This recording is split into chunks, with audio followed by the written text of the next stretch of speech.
Namo tassa bhagavato arahato sammasambuddhassa. Today, the Buddha's birthday has come again, and we have gathered together to commemorate the day the Buddha came into the world. Why do we commemorate this day every single year? It is because our spiritual heart is fragile, vulnerable, and easily shattered. It needs to be nurtured, it needs to be protected. It needs to be preserved forever, not just in this life, but for many, many lives to come. That is the reason why every day we must pay homage to the Buddha, must chant the sutras, must sit in meditation, listen to the Dharma, meet with one another, remind one another, and encourage one another. The path of the way is just like food. Not a single day can it be forgotten or be lacking. And the event of the Buddha's coming to this world is a profoundly sacred and monumental event. One that we remember every year so that we can nurture, cultivate, and increase our reverence and our gratitude towards the Buddha. And it is precisely through this reverence and gratitude towards the Buddha that we increase a great deal of merit and favorable conditions in our cycle of lives through sastra. Our presence here and now is not just for a moment, not just for one life, a single existence. We have been drifting through countless lifetimes. And if we do not know the path of cultivation, we will continue to drift. And without knowing the principles of cultivation, we will not return as human beings. Instead, we may return with a fate that is far more miserable and lowly. We are grateful to the Buddha for revealing to us truths that, with our ordinary eyes and our ordinary minds, we could never know. For example, the issue of rebirth and reincarnation. Tonight, I will speak on the issue of rebirth for the first half of the sermon. Tomorrow morning, during the main ceremony, I will continue with the other half. So, the two talks are connected. Only those who can stay to listen to tonight's talk and tomorrow morning's talk will receive the complete sermon on this issue of rebirth. Usually, most of us do not remember our past lives. Therefore, we invent many reasons for our presence in this life. Sometimes we imagine we broke a jade cup in heaven and were exiled down here. Or we understand ourselves as merely a biological formation. Our parents met, we were an embryo that was born and grew up, and that is all there is to it. However, scattered across the world are many people who do remember their past lives. But because the number of people who remember is small, the great majority who do not remember either refuse to acknowledge it or deny it outright. This, compounded by the theories of different religions which are also unclear about the origin of our appearance in this life, means that the Buddhist theory of reincarnation and rebirth is still not seen as an self-evident truth in our world today. Today, on the occasion of the Buddha's birthday, we speak of reincarnation and rebirth so that we can make a demand of this world. We demand of the scientists that, from this day forward, they must no longer deny reincarnation and rebirth. Because it is a truth. Because it is an obvious fact. It is like the story we hear mentioned over and over again in the world of science, in the field of physics about the great scientist Newton. The story goes, whether the story is true or if someone simply made it up, I do not know, but it sounds so poetic and romantic that one time he was sitting under an apple tree when an apple fell and struck him on the head. Now, many people have been hit on the head by falling fruit, especially couples on a date sitting under a coconut or a durian tree. An extremely dangerous situation. A romance could be shattered by a date under a coconut or durian tree. But Mr. Newton, he sat under an apple tree. So when the apple fell on his head, nothing disastrous happened. Instead, he opened an entirely new chapter for the field of physics, particularly for astrophysics and cosmology. Just an apple. Just its falling was enough for him to conclude so many important things for science. Just one apple. As for us, we have seen fruit fall, rocks fall, rain fall, and tears fall countless times, yet we see nothing at all. And we continue to live our ordinary lives. But for Newton, an apple fell and he opened a new chapter. If you ask, why did the apple fall, we might say, because it's heavy. Our word heavy cannot satisfy an extraordinary mind. He had a different reasoning. The apple fell because the earth pulls it. And it also pulls the earth back. A completely different explanation. Not because it was heavy, but because the earth and the apple pull each other. Because the earth and it pull each other. And suddenly, this issue opened up a whole new chapter for astrophysics and cosmology. From that, we can calculate the flight paths of rockets in the sky. We can calculate the trajectories of comets and celestial bodies. We can calculate the speed of galaxies. We can calculate the distance from this galaxy to that one. How astounding. All from a single falling apple. From that, everything opened up. So tremendous, and it only took a falling apple. Or take mathematics. If we have 3 points, we can define a plane. That is geometry. With 3 points, we define a plane. With 2 points, we define a line.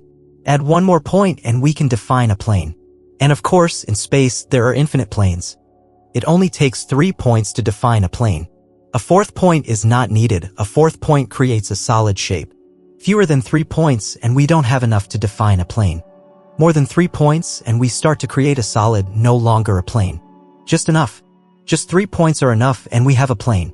There was once a young boy in the Golan Heights, in the Middle East. He was 3 years old and he kept telling stories about his past life.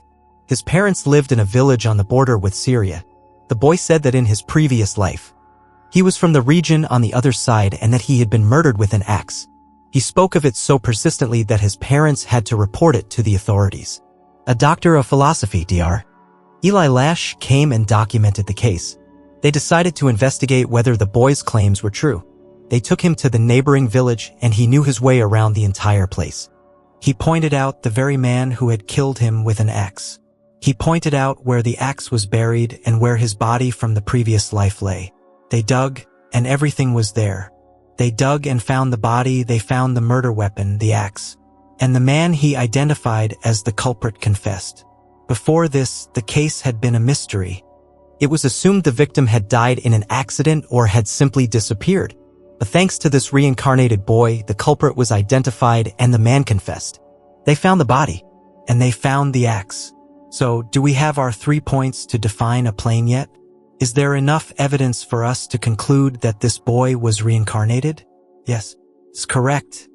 Because the evidence is there. He tells the story of his past, the proof is complete, and the culprit confesses. Everything matches. Just one falling apple. And science acknowledges a whole new branch of physics. Yet with this boy, who identified his killer by name, supported by complete evidence, we still do not acknowledge that rebirth exists. What is that? That is called stubbornness. To have 3 points and refuse to acknowledge it's a plane is foolishness. To keep struggling and denying is simply stubbornness. And it is not just the story of this one boy. All over the world, there are countless stories of people who, for one reason or another, remember their past lives. As for those who are spiritual cultivators, those who have attained enlightenment, they can proactively recall many of their own past lives. For them, even seeing the past lives of others is a very normal thing. But the number of the enlightened is small. In contrast, the number of people who, for some special reason, suddenly remember a past life, according to worldwide statistics, these cases are numerous, and they have been verified with clear evidence. The story of the boy on the Syrian border is particularly dramatic because he was murdered, and with his testimony, they found the right culprit, the right weapon, and the body. That story is the most dramatic, but there are many, many other stories.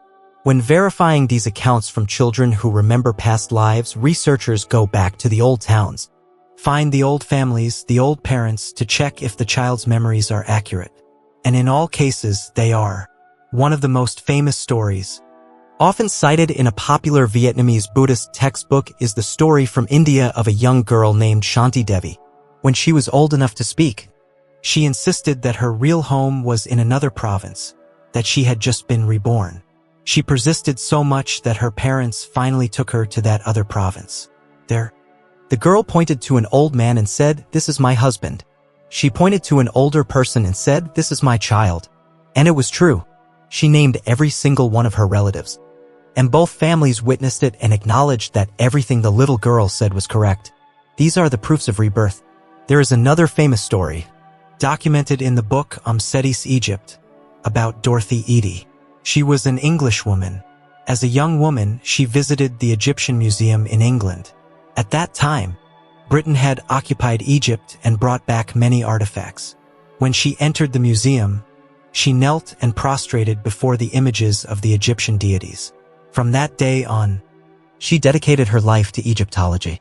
She later married an Egyptian man, moved to Egypt, became a citizen, and eventually left her husband to live like a modern-day priestess, dedicating her entire life to studying Egypt.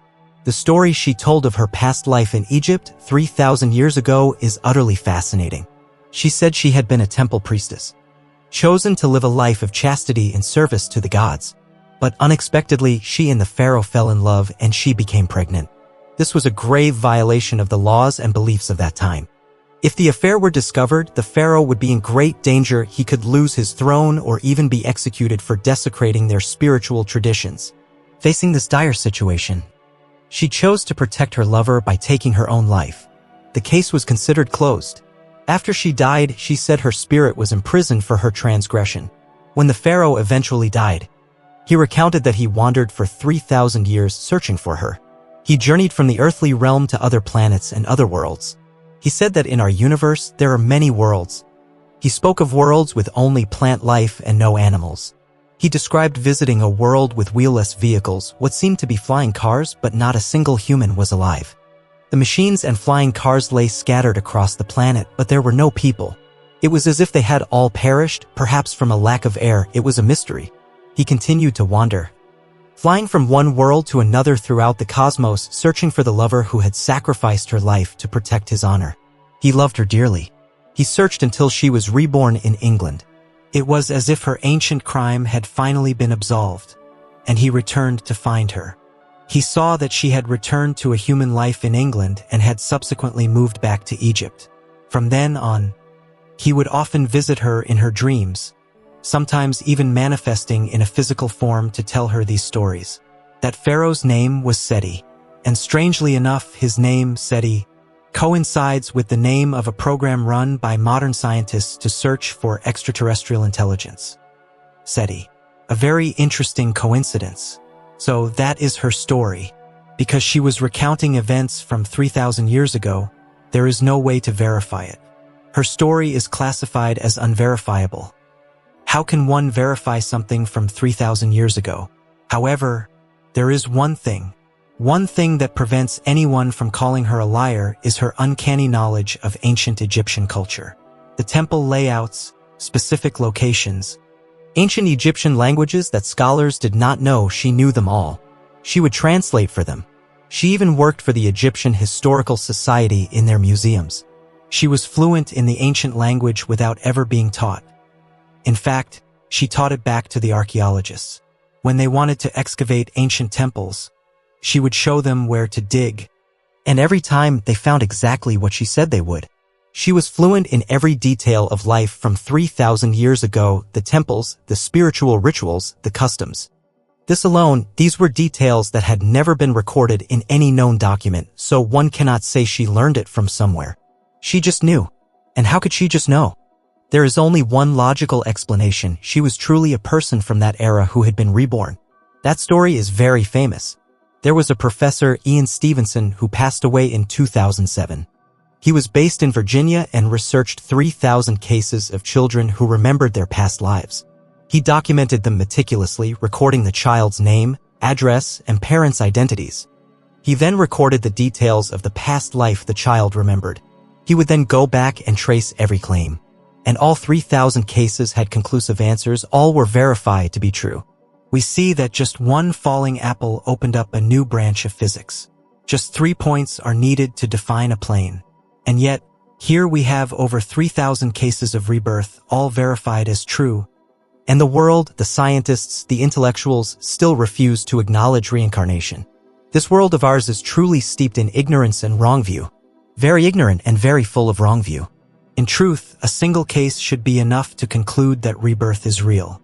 But here, Professor Stevenson alone documented 3,000 cases which he, a PhD, verified with extreme rigor. And still, we remain stubborn. There is another very famous case from America, that of Edgar Cayce. Born in 1877, he died in 1945. He was a devout Christian, but from a young age, he possessed a special ability. When he needed to learn something from a book, instead of turning the pages and reading it over and over, he would simply lay his head on the book and go to sleep. The next morning, he would have absorbed the entire contents. Imagine how much easier that would be. He was also a man who dreamed of being able to heal others. As he grew up, that ability began to form. He suffered from a persistent neck pain that no treatment could cure. He heard of a healing method using hypnosis and asked a psychologist to hypnotize him to find a remedy. When the psychologist put him into a trance, he entered a deep sleep and was able to diagnose his own condition and prescribe the correct medicine. He used it and he was cured. After a few such hypnotic sessions, he suddenly found he could diagnose the illnesses of others. People would just have him hypnotized and he would explain everything from one person's illness to another's, helping them find the right medicine. In those days, there were no X-rays, no ultrasounds, no modern diagnostic tests. But in his hypnotic state, he knew everything about a person's condition. He would guide them on how to heal, what medicines to find, and his methods were highly effective. Eventually, it got to the point where the person didn't even need to be physically present. He would enter his trance and someone far away would just give him a name and address and he could describe their illness and the proper treatment. And it worked. His fame spread. And he gained immense credibility. But this is where a complication arose. Whenever he diagnosed an illness, he would state that its cause lay in a past life. And not just one or two past lives, but sometimes a life from thousands of years ago. So now he became a person who spoke of rebirth. Over 20,000 of his cases were documented. To find the cause of an illness, he had to find the person's past life, the original cause of their affliction. Only then could he find a cure. That was his method. And he gave over 20,000 such readings, all carefully recorded. The proof of his effectiveness was that people were healed. For instance, two brothers in the same family hated each other with a bitter passion. They came to ask him why. In his trance, he explained that while they were brothers now, in a past life they had belonged to two warring tribes. They had fought and killed one another and their hatred was deep. Now, through some karmic twist, they had been reborn into the same family. That was the cause he found. The explanations he gave were always rooted in past lives. But such claims cannot be verified. The only verifiable outcome was that after his explanation, people felt a sense of peace, and their ailments would resolve. There was a woman who suffered from chronic anemia. In his trance, he looked into her past and saw that she had been a warrior who was excessively bloodthirsty, taking joy in killing. He didn't know how many lifetimes she spent in lower realms for that, but now, reborn as a human, her anemia was incurable by any medicine.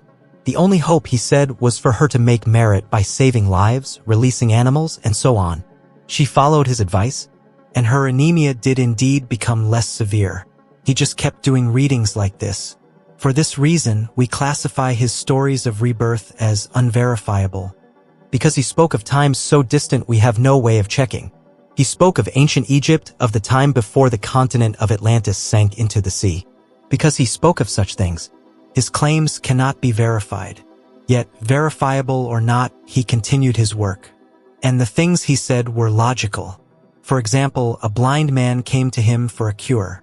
In his trance, Casey said the man was blind because, in a former life, he had been a soldier tasked with blinding prisoners of war. He was merely carrying out orders, but unfortunately, he took pleasure in the act. He enjoyed it. And for that, he was reborn blind for many lifetimes. That explanation is perfectly consistent with the law of karma. It is a testament to rebirth. But to try and find who those prisoners were, in which lifetime, in which year, that can no longer be verified. But verified or not, he told his stories. And because he spoke these truths, people's hearts were soothed. They found peace as if they could finally accept their past wrongdoings. And when they accepted them, their illnesses would miraculously lessen. That was the amazing thing. There was another story of a deaf man. He asked why he was deaf. Casey explained that during the French Revolution of 1789, the man had been a wealthy nobleman. Society was in chaos and there were people he could have helped, but he chose to ignore their pleas, pretending not to hear. So, when we pretend not to hear the cries for help from others, in a future life, we can no longer hear. We become deaf. It is the same with sight. When we turn a blind eye to things we ought to see, we may become blind. Or when it is time for us to speak up, to speak a truth, to defend the innocent, to help the suffering, but we choose silence, then we are given silence forever. We become mute. Karma is like that. Karma and rebirth are inextricably linked, just like that. So, while Mr. Casey's stories are fascinating, they are classified as unverifiable. But there are many other stories that are recent enough to be verified. There is one story, it's not verifiable, but many people believe it, about the famous actress Anne Hathaway. She's a beautiful Hollywood star. Her husband, Adam, is also an actor, though not as famous as she is. What's the story here? People notice that her husband's face bears a striking resemblance to the famous English writer William Shakespeare, and Shakespeare's wife, as it happens, was named Anne Hathaway. So, the husband looks like Shakespeare and the wife shares a name with Shakespeare's wife. This has led many to wonder, could these two have been Shakespeare and Anne Hathaway, now reborn and reunited in marriage? People even recall a famous line Shakespeare was said to have written for his wife: "Life is too short to love you in one. I promise to look for you in the next one." He loved her so much that one lifetime was not enough to satisfy his love for her.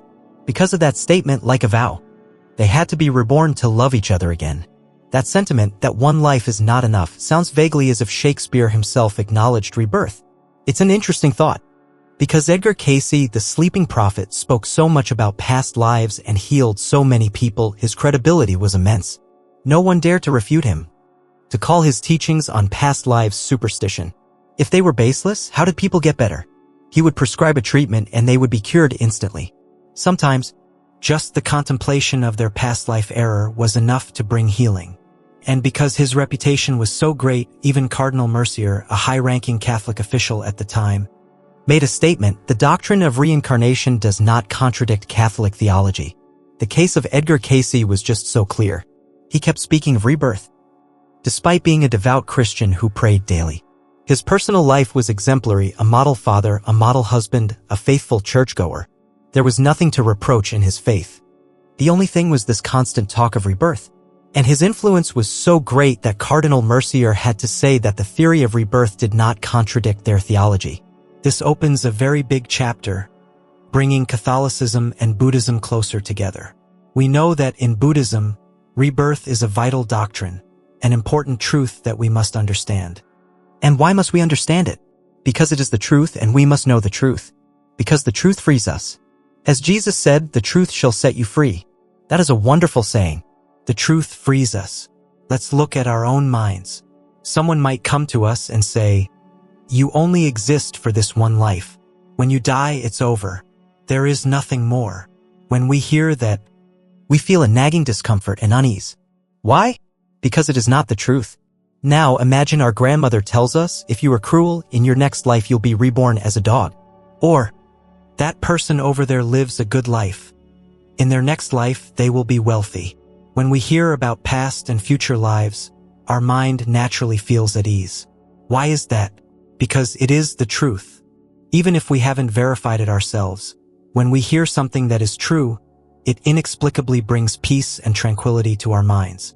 This is a strange and wonderful phenomenon.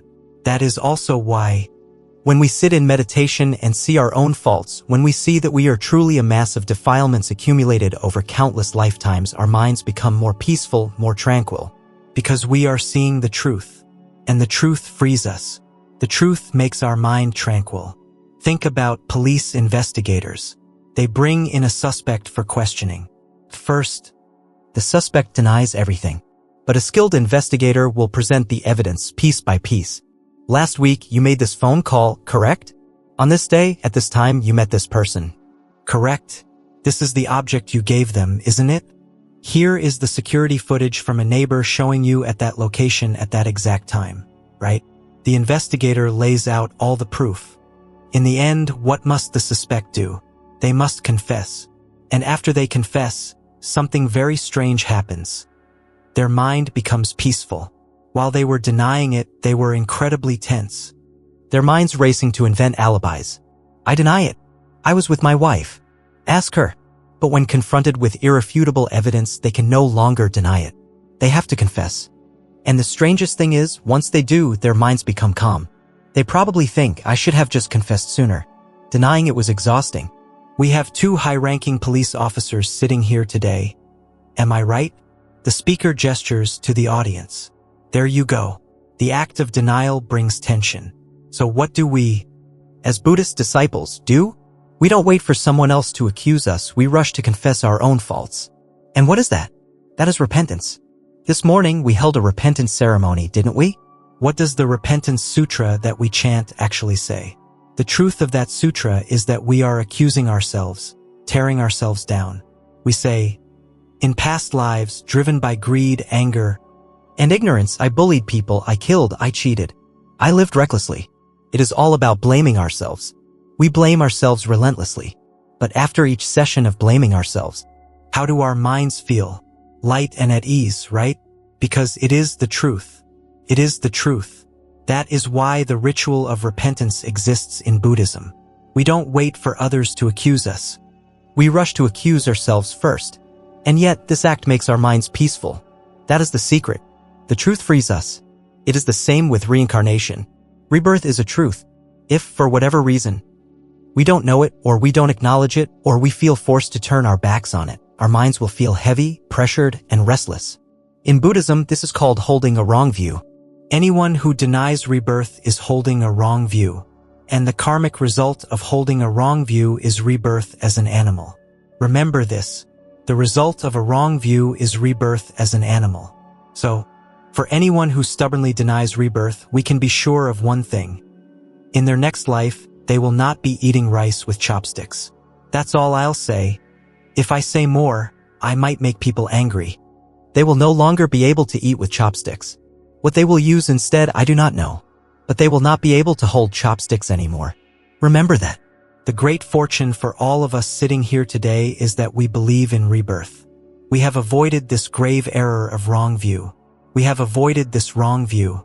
Of course, there are many other kinds of wrong views that we must remove from our minds, from our souls, so that we avoid being reborn as an animal in the next life. Our minds still hold many wrong views. We will study them gradually. In the series of talks I am giving on the Four Noble Truths, when we get to the Noble Eightfold Path and the factor of right view, we will analyze what constitutes a wrong view so we can avoid it and its consequences. The story that is most heartbreaking is that of the enlightened old man who became a fox. He had attained a high state, he could enter deep meditation, his mind was free, and he was a famous and respected teacher. But he became too self-assured, too confident. He felt that nothing could touch him. So when someone asked him, "A master who has attained such enlightenment, is he still subject to the law of karma?" He replied, "No." That one word, "no," cost him 500 lifetimes as an animal, 500 lifetimes as a fox. When we hear that story, we should be terrified. Do not trifle with the law of karma. If even a tiny wrong view remains in our mind, we will pay a very, very steep price. It is no laughing matter. You can look at these beautiful faces here. I'll assume they're beautiful, and know that with just one mistake, you may not see each other again in the next life. Or if you do meet, it might be one of you calling out, "Here, boy, come get your food." It won't be a normal meeting. You won't be able to embrace. Instead, one will be tearing off a piece of food and throwing it on the ground for the other. That is how you might meet in the next life. It is a cruel and tragic fate. It is not a joke. So we must be incredibly careful. We must be careful of our views. The evidence for reincarnation is everywhere in the world, and it is astonishing. Just one falling apple, and Newton opens up a vast field of cosmology. Just 3 points, and we can define a plane. And yet, there are countless verified cases of people remembering past lives. And our scientists and intellectuals still dare not acknowledge rebirth. We should feel great compassion for them. To hold the wrong view of denying a fundamental truth is a terrible transgression. It is a wrong view that leads to rebirth as an animal. It is that frightening. So, what about the process of rebirth? There are many different scenarios. And there is one more thing. Specific to Vietnam. We've been talking about the world, but right here in Vietnam, in Hoa Ben province, there is an area in Lac Son district called Vu Ban with a village named Khoi. In this area, there have been 300 or 400 cases of rebirth. It has happened so often that the local people consider it completely normal. They even have a term for it, Con Lan, which means something like, the children who got mixed up. You might hear someone say, "Oh, that boy is a mixed-up child from another family who was reborn into mine." They treat it as perfectly normal. They know they have to take the child to visit its former parents, otherwise it will get sick.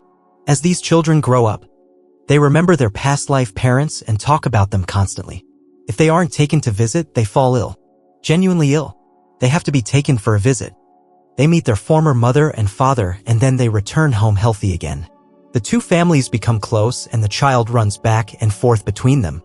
This phenomenon is concentrated in that one area in Hoa Ben province, and for the local people it is a normal part of life. Government officials have come to study it, and the village elders tell them, "This is normal here. The state cannot deny it, because it involves so many families, not just one or two that could be dismissed as superstition. It affects almost every house. Their children are just reborn in this way. Sometimes a kin person, the ethnic majority in Vietnam, is reborn into a Muong family, an ethnic minority, and vice versa. It's completely normal there." China also has a village like this with several hundred verified cases of rebirth. And in Japan, there is a famous case involving a boy named Katsugoro. His case is famous because it was recorded in the official archives of the Japanese imperial family. A nobleman's son had died and he was grief-stricken. He heard about this reincarnated boy and went to investigate, documenting the entire case. In an era when few were literate, he, as a nobleman, could write. He did it partly to console himself, hoping that his own beloved son, who died so young, might also be reborn somewhere and one day remember him. But his own son never did. This boy, Katsugoro, however, did remember, and in memory of his own son, the nobleman recorded the entire case history, and it became famous throughout Japan. Alright, there is another case, this one from England. There were two sisters who died together in a car accident. The parents were devastated, but the father held a firm belief that they would return. And indeed, the following year, the mother became pregnant. Normally, a pregnancy results in one child, but this time, she gave birth to twins. And as these two girls grew up, they remembered everything. They remembered being sisters before, they remembered the exact spot where they died, hit by a car. And to this day, whenever they see a car approaching, they run and hide, still carrying that fear. This story is also very famous and has been verified. It is another confirmed case of rebirth. And so, here and there, many people have fleeting memories of past lives, either during meditation or in dreams. As for those who have attained enlightenment, they can proactively investigate their past lives whenever necessary. For example, I sometimes dream of my own past lives. It's not that I don't, but those past lives were quite wretched, so it's not very convenient to speak of them now. It would be too embarrassing to recount how miserable I was. If I had a glorious past life, I would tell you all about it. But sometimes I do remember, and sometimes, upon meeting people, I have a feeling of who they were to me in a past life, my child, my disciple, a benefactor. I remember once an old man came to visit, and looking at him, I suddenly remembered, oh, in a past life. I lived at this man's house for 6 months. And even in this life, we still have a fond connection. It's strange. I must have been a diligent worker back then, chopping wood and cooking for him. So, why do we forget our past lives? And why do some of us remember? Forgetting, of course, is the natural state of affairs. With each new life, our brain is completely new. It's as if the previous data has been wiped clean. So we are meant to forget. Forgetting is normal. Remembering is what is abnormal, what is extraordinary. But if the brain is new, what connects the new person to the old one from a previous life? The connection is karma. This brings up a very interesting dialogue from the scriptures. A person asked the Buddha, "Is the suffering in this life caused by ourselves?" The Buddha said, "No." The person then asked, "Then is the suffering in this life caused by others?" The Buddha again said, "No." "Is it caused by both ourselves and others?" "No." "Then does suffering not exist?" The Buddha replied, "Suffering exists." The Tathagata knows that suffering exists. Why did he answer no to every question? It's a humorous exchange that points to a profound question. The person of the last life and the person of this life, are they one person or two? Think carefully. Are they the same person or two different people? The Buddha's no is the key. If you say they are the same person, then the suffering is caused by oneself. But the Buddha says they are not the same person. So, you might ask, are they completely different people? The Buddha also says no to that. The suffering of this life is not caused by a complete stranger. So you cannot say they are two completely different people. But to say they are one and the same is also not correct. And to say they are completely different is also not correct. So what is the answer? There is no simple answer. The truth is often something that cannot be captured by one-sided conclusions. It's like looking at a young woman and declaring, she is beautiful. Is she? Well, you have to compare her to someone. Compared to the old woman selling lottery tickets, she may be beautiful. But compared to a celestial goddess, what would she look like then? Venerable Nanda, the Buddha's cousin, once thought his fiancée was the most beautiful woman alive. But after the Buddha took him to a heavenly realm and showed him the goddesses, he came back and said, "Blessed one, now I see that my fiancée is no more beautiful than a burnt monkey." So, beauty is relative. We cannot make an absolute conclusion. It is the same with whether the person of this life and the last are one or different. It cannot be pinned down. We simply have to accept it. However, there is a current that carries us from one life to the next. That current is karma. Karma is what leads us. And hidden within that karma are many things, habits, preferences. For example, if you loved music in a past life, you might find yourself loving music in this life as well. Oh my goodness, the singers have been waiting to perform and I've just been talking on and on. If I keep making them wait in my next life, I might not get a chance to sing. My apologies. Just a little longer, I haven't quite finished. Tomorrow, we will continue our discussion on rebirth. But one final thought for tonight. The issue of rebirth holds many secrets, many mysteries that we cannot fully grasp. Only an enlightened being can see them clearly. For instance, some people die and are not reborn for 40 years. Where are they during that time? We don't know. Perhaps in a higher realm, perhaps wandering lost. Others die and are reborn almost immediately. But then there are cases where someone dies and is born only 6 months later into a fetus that had already been developing for months. How does a consciousness enter a womb that is already occupied? And there are other strange cases you can now see on TikTok. Thanks to TikTok, we can see all sorts of things that make us aware of the strange happenings in the world, especially ghosts. Oh my! The number of CCTV cameras that have captured ghosts provides us with even more evidence for their existence. We even have a famous TikToker here in the audience tonight, who teaches martial arts to the world. Please stand up and greet everyone. Speaker gestures. Thank you, please be seated. I see you online teaching martial arts all the time. It's good to see you here practicing the way.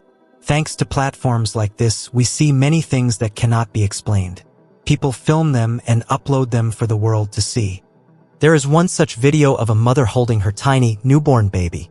She's cooing and singing to it, but the baby turns its head and its eyes, they lock onto her with an intense, piercing stare. Then it glances away and looks back again. That gaze does not belong to a newborn baby. Does it? Have you seen this video? The way it looks, the sharpness in its eyes. A normal baby's eyes are unfocused, looking out at the world with a sense of wonder. But this baby's gaze is as sharp as a razor. An ordinary person might not understand, but for us, we might have an inkling. And tomorrow morning we will explore what a phenomenon like that truly means. We will find out tomorrow morning. But for now, I will yield the stage to our singers, so they may offer us a night of musical celebration for the Buddha's birthday.